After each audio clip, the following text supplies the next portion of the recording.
Welcome to another Friday IELTS live webinar where we're going to be talking about how you can avoid the most common mistakes when it comes to preparing for the IELTS exam. But before we get started, I just want to welcome you, and I hope that you'll let me know where you're watching from and make any comments or ask any questions that you would like to during the course of this lesson.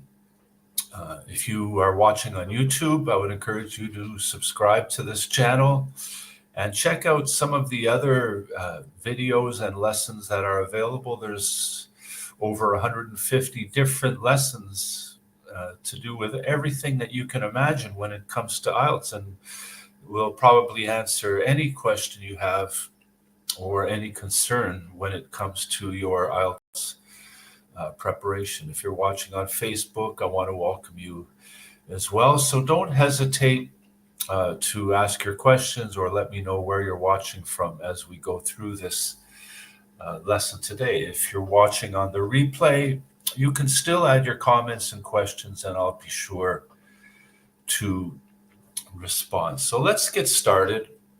And today we're going to be talking about mistakes. The 5 most common mistakes that test takers make when it comes to not just doing the test on test day, but the days and weeks and months leading up to the test as you are preparing. And the thing about mistakes is that we all make them. We all make mistakes. And the important thing is how we're going to react to them. So if you've taken the test before and didn't get the score you need, maybe it was because you made one of these mistakes. So hopefully this will be helpful today to help you avoid making these mistakes again, because the most important thing about mistakes is that we learn from them and we don't make them again. We don't have to repeat them. If you're just beginning on your IELTS journey and just starting to prepare, maybe this will help you avoid making some of these most common mistakes. So whatever your situation, if you've made mistakes in the past, don't be discouraged, don't be disappointed. Just refocus and make sure that they're not repeated. And if you're just beginning and maybe you're feeling a little anxious or worried about your preparation, this lesson can be really helpful because it will just help you avoid making some of these common mistakes. So let's get started and talk about what I think is probably the most common mistake that test takers make when it comes to the IELTS exam, and that is you book your test too soon. It's simply a matter of you're not ready. You're not fully prepared for what's ahead of you, and this can really be avoided by making sure that you know how much time it's going to take you to prepare, what the challenge really is when it comes to the IELTS exam. And I can tell you, just from statistics about the IELTS exam, that over 50% of test takers don't get the score they need on the IELTS exam. And it is because they're not fully prepared. As a matter of fact, the average score for most test takers on their first attempt is 5.5. And this is not enough to get you into university and go to the country that you want to go to for your studies. For example, in Canada, the average score that you need to get into an undergrad program, a bachelor's degree in university in Canada, is a 6.5. And that has to be your minimum score in each section, or at least a minimum of 6 with an overall band score of 6.5. So unless you know and you're confident that on test day you'll get this score, you'll end up disappointed and discouraged when you get your results. When it comes to the general exam, a 5.5 might be enough. But when it comes to immigration or permanent residence, the way the IELTS exam works is that you actually get more points towards immigration and permanent residence depending on your score. So maybe a 5 band score is enough. But if you can raise it to 5.5 or 6, it'll just be in your favor when it comes to your application for permanent residence. So the idea is to make sure before you book your test that you know exactly what you need to get. An undergrad program, again, is 6.5, but maybe if you're coming to a graduate program, you'll need a 7 or a 7.5. And if you're going to a professional institution, it will depend on the requirements of that institution. So you have to make sure you do your research, you do your homework, and you know the score you need. And don't book your test until you're confident that that's the score that you can achieve on your exam. See, what happens is most people underestimate the challenge that they're facing when it comes to the IELTS exam.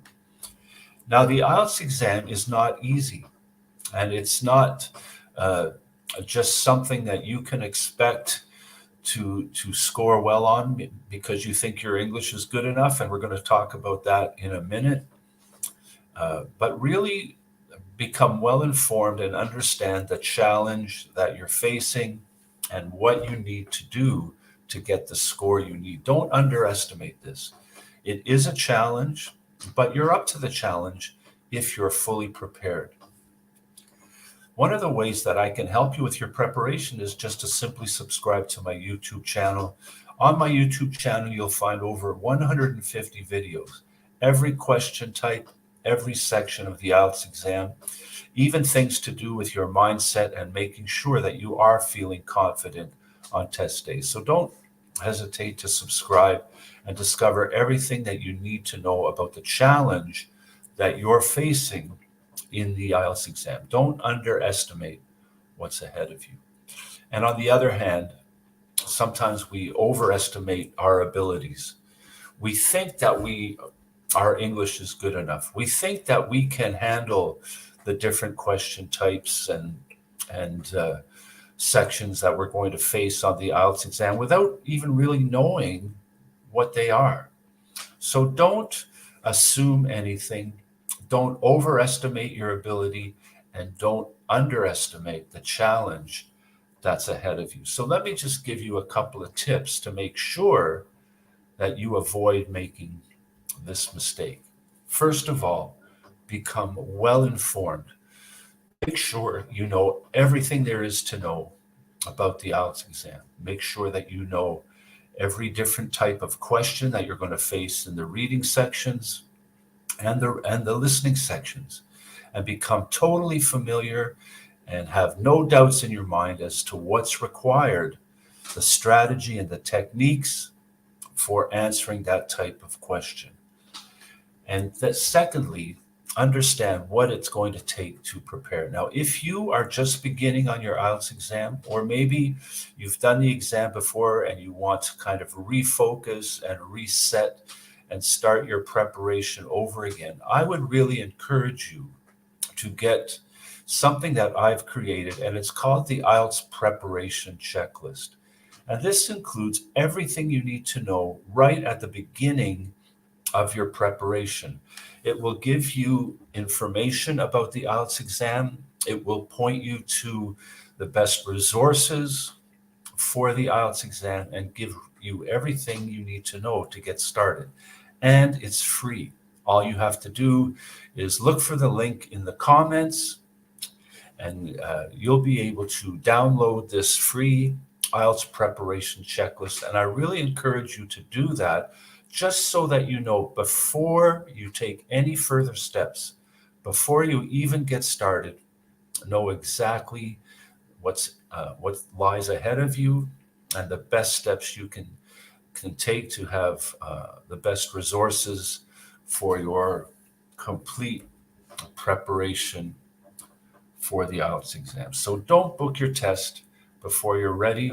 Just make sure that you know everything you need to know and you're fully prepared and confident that you'll get the score you need before you book your test. The second big mistake is that test takers just assume your English is good enough. And it's not, when it comes to English, it's not enough to just have a high level of English.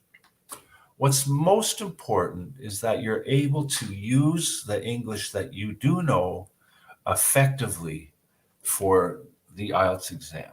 So what's even more important than having a really high level of English?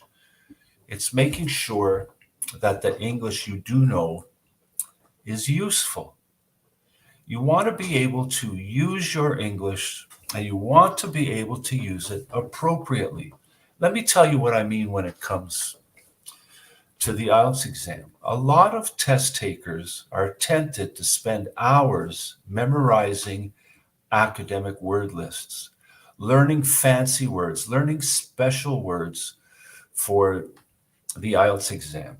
And the problem is that they cram these words into their mind, and they do have a lot of these fancy and special words at their disposal, but they're not really adept at using them correctly. And so they kind of have tools that they really don't know how to use effectively. And the same goes with trying to memorize set answers or templates for writing or speaking questions. And the problem is they're not natural to you. They're not your words. They're not your vocabulary. They're not your way of expressing yourself in English. So you want to stick with what you know. And if your English level is at a B2 or C1 when it comes to the international standards, which means a high intermediate to advanced level, you have enough English language vocabulary and grammar and expressions at your disposal. You don't have to spend hours trying to add fancy words. For example, in the writing section, you have to write a 250-word essay. And I can tell you that adding even 10 new words to those 250 words that you think are fancy or special is not going to make a difference. What's most important is that you use expressions and ideas and share your thoughts and feelings in a way that's useful and appropriate. Let me just give you some tips for improving your English and making sure you're ready for the IELTS exam. First of all, really assess your English level. And you can do this in two ways. The first way is by just taking an assessment test. If you're interested in an assessment test, just put it in the comments. I'll contact you and let you know how you can find an assessment test to see what your level is. Is it at that high intermediate or advanced level? But the better way is to assess your level on a daily basis and even give yourself some self-feedback. So I would encourage you to just spend at least 5 to 10 minutes every day writing in English, writing out your thoughts and your ideas and your opinions in your own words, with your own phrases, and then a couple of days later, go back and read what you've written and just assess yourself. You'll be able to tell if you expressed yourself the best way possible with what you know. And then you can just adjust it, rewrite it, and improve it just by giving yourself some feedback. And you can do this with your speaking too. Take a few minutes and get your phone and record a video of yourself sharing your opinion about something. And then again, give it a bit of time, a couple of days later, go back and just assess how you think you did. Because again, when it comes to your English ability on the IELTS exam, What's most important is how confident you feel in expressing yourself with your own words and your own language at your level. You don't want to have anything artificial about it. You don't want to be trying to use somebody else's words, somebody else's ideas, or somebody else's thoughts. So when it comes to assessing your English level, assess your level and improve your English, not by adding somebody else's words, phrases, thoughts, or ideas to your English language ability. Now let's go on to the third mistake that some people make, and this is just assuming or thinking that the IELTS is just another test. One thing about the IELTS exam is it is unique. There aren't a lot of other tests that are structured and formed the same way. There are some question types that I've seen in the IELTS exam that I have not seen in any other exams that I've taken throughout my academic career, whether it was in high school or my bachelor's degree or my graduate studies. There are question types on the IELTS exam that are unique. So maybe you are good at exams and you are good at test taking, but just understand that there are some things that are unique to the IELTS exam. And there are some different skills and strategies that you need to use that maybe you've never used on another exam before. So again, don't underestimate the challenge that's ahead of you. There are things that you need to understand that are unique and the skills and the strategy for the IELTS exam. So here's the best way to get started right from the beginning of your IELTS preparation. Do a complete practice test. See what it's like to do a complete practice test. You'll be able to see your scores in the reading and the listening sections. You'll be able to understand how you did in writing and speaking. And then once you see where you are at the beginning, now don't be discouraged or disappointed. This is even before you've begun your in-depth preparation and practice for the IELTS exam. Just understand where you are now with your first practice test, and only do one practice test. And don't do another one for a few weeks or even a couple of months after this. And once you see where you are now, you can begin to set your expectations, and they will be realistic.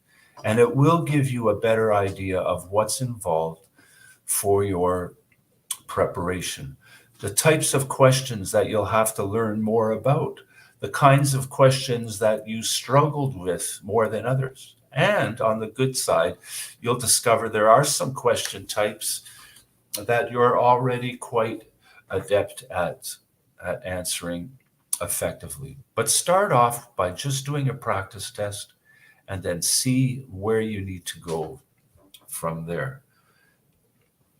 And this leads me to the next point that I think is so important when it comes to the IELTS exam. Don't study instead of practice. This is a big mistake. The IELTS exam, as I just mentioned, is about understanding the skills and strategy you need for the different question types and tasks on the IELTS exam. You don't have to have any prior knowledge of any of the topics. You don't have to be an expert in any of these topics. So studying and trying to understand different topics that you think will come up on the IELTS exam is not going to really benefit you as much as you think, because the topics on the IELTS exam are everyday common topics. Topics like talking about your family, or diet and nutrition, or climate, the weather, or technology, social media, and the internet. They're things that you come across and experience in your day-to-day life.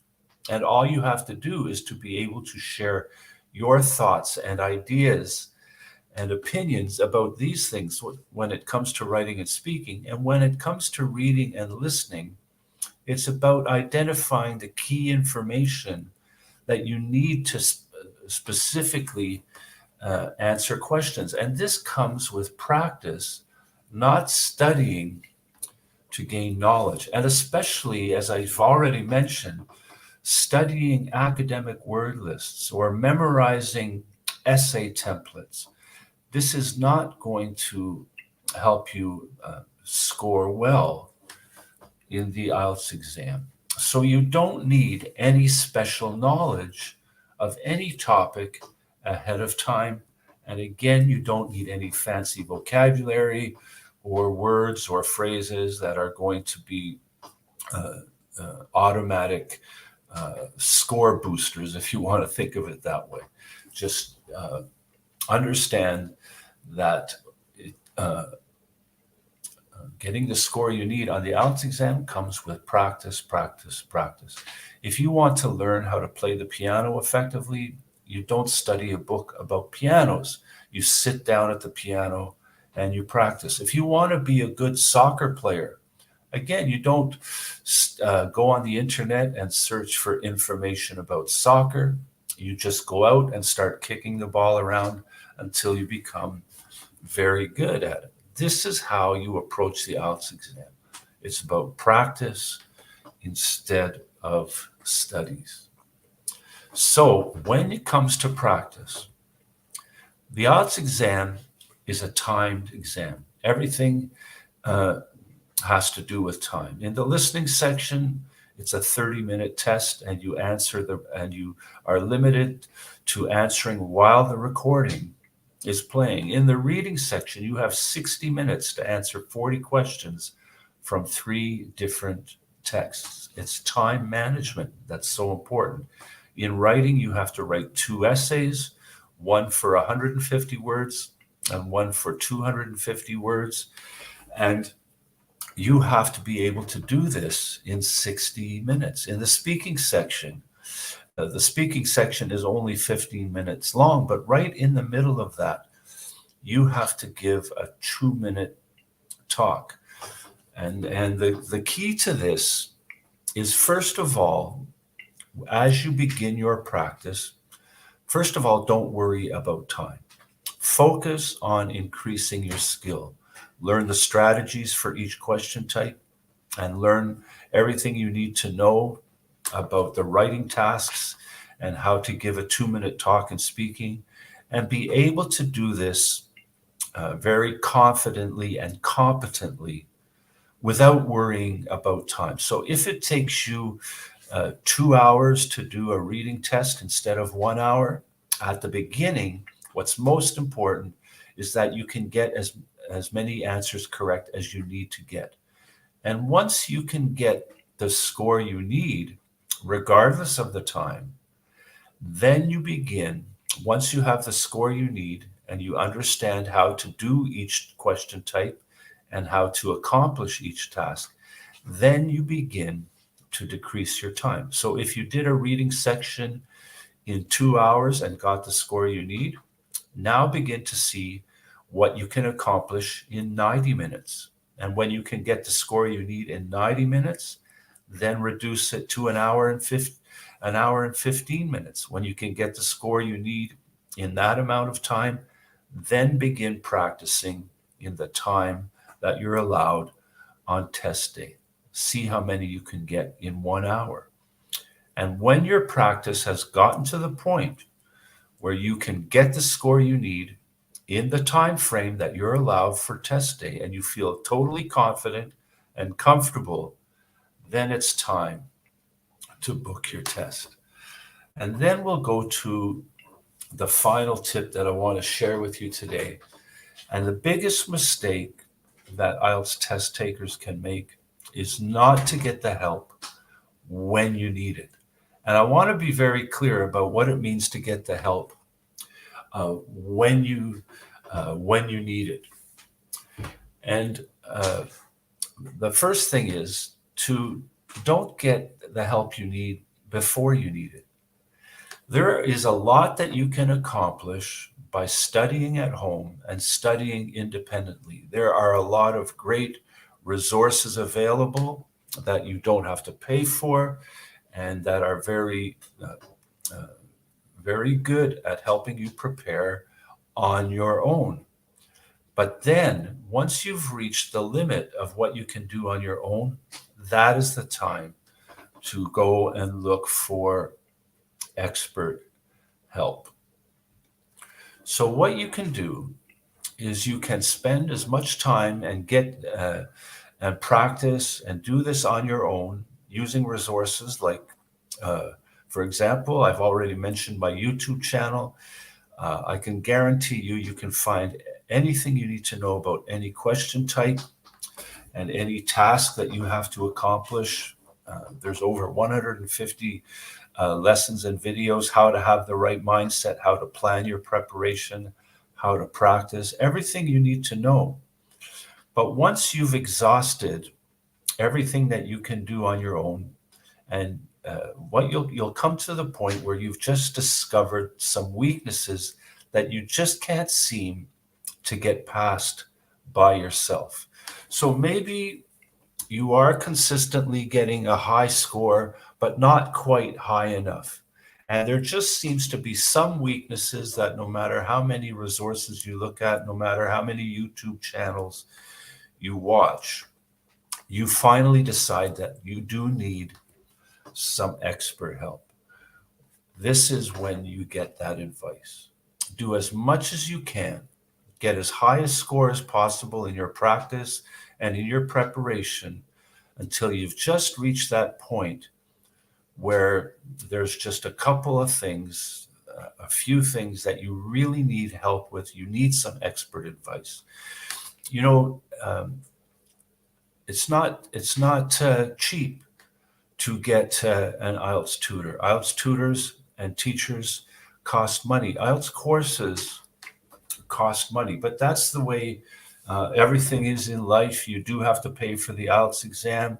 If you're facing going to university, you know the expenses that are ahead of you for your living expenses and tuition. But what's most important is when you do get to the point where you need that extra help and expert advice, you don't have to spend too much.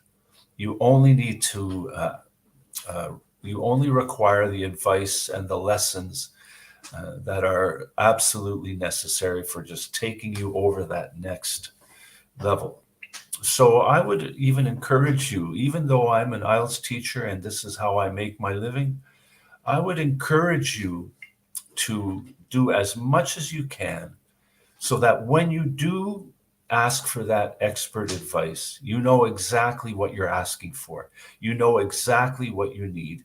And this benefits not only you, but it benefits the teacher or the expert because they can focus their lessons and the advice they give you on knowing exactly what you need because you're able to share this with them. And if you feel you've reached this point, and often uh, this is uh, this is the point where people will contact me. Either they've done the test once and they didn't get the score they need, or they have a test coming up and they want to make sure that they're prepared. And when they contact me, the first thing I always ask is, how much preparation and practice have you already done? And what scores are you getting? Because I don't want to sign them up for dozens of lessons and cost them a lot of money when if they, but what I will do is direct them to the resources so that they can do some practice and preparation on their own. And then when they're ready, when they just need that little extra, this is where I can step in and help and be even more effective in the advice that I give. So make sure when you are ready and you do need it that you do get the help you need. But do as much as you can. And then when you come to the point where you may pay somebody, you're only paying for 3 or 4 lessons. And because you know exactly what you need, this is one of the best investments you can make. The IELTS exam costs $300 or so, and it is a significant amount. And this is why you want to make sure you're ready and don't book your test too soon, because $300 is a lot of money to waste. But let's say you're ready and you're thinking that you're ready to book your test, but you just have these one or two obstacles to overcome. Invest in a couple of lessons, 3 or 4 lessons at most, with an expert, knowing exactly what you need. That way you won't be wasting as much money as you would on a failed exam, IELTS exam. And then when the expert gives you advice, you'll have a second opinion on how prepared you are and ready for the IELTS exam. So I hope that you found this helpful. I want to encourage you to continue to work towards and know exactly the challenge you're up against. Again, I just want to remind you that I do have a free preparation checklist available if you're just beginning your IELTS preparation, or maybe you have made some of these mistakes and you want to make sure you don't make them again. I would really encourage you to hit the link in the comments and get this free preparation checklist, and allow me to help you in this way. And don't hesitate to subscribe to this YouTube channel, because you will find everything you need to do as much as you can before you have to go looking for extra help. And if it does come to the point where you feel you've accomplished everything you can in your preparation and you still have a couple of more things that you need to overcome, contact me by email. My email address is in the comments as well. And all the best on your journey as you continue to prepare for the IELTS exam.